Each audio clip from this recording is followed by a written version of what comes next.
Құрметті әдебиет сүйер қауым, қазақ әдебиетінің шоқтығы биік ірі тұлғасы Абай Құнанбаевтың шығармашылығына арналған «Дара туған ұлы ақын» атты кешке қош келдіңіздер.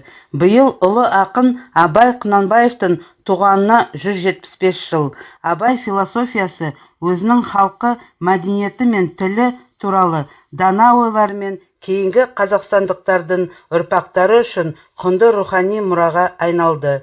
Абай Құнанбаев 1845 жылы туған ақын, ағартушы, жазба, қазақ әдебиетінің, қазақ әдеби тілінің негізін қалаушысы, философ, композитор, аудармашы, саяси қайраткер, либералды, білімді исламға таяна отырып, орыс және Еуропа мәдениетімен жақындасу арқылы қазақ мәдениетін жаңартуды көздеген реформатор. Абай ақындық шығармашыларында қазақ халқының әлеуметтік, қоғамдық, моральдық мәселелерін арқау еткен.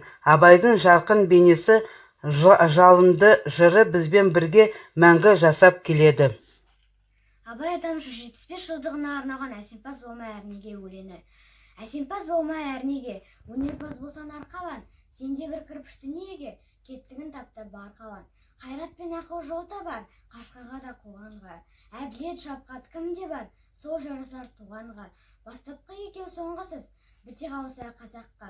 Алдын жалын артынымыз, барар едің қай жаққа. Абай Құнанбайұлы, өлсе өлер табиғат, адам өлмес. Өлсе өлер табиғат, адам өлмес. Ол бірақ қайтып келіп ойнап күлмес. Менімен менікінің айырылғанын, өлді деп ат қойыпты өңкей білмес. Көп адам дүниеге бой алдырған, бой алдырып аяғын көп шалдырған. Өлді деуге сыяма ойландашы, өлмейтұғын артынан сөз қалдырған. Абай Құнанбаев, қыз. Ақ киімді денелі, ақ сақалы, соқыр мұқау танымас тірі жанды, үсті басы ақ қырау, түсі суық, басқан жері сырқырап келіп қалды. Дем алсыз күрік, аяз бен қар, кәрі құдан қыз келіп әлек салды. Ұшпадай бөркін киіп оқшыр айтып, аяз бенен қызарып ажарланды.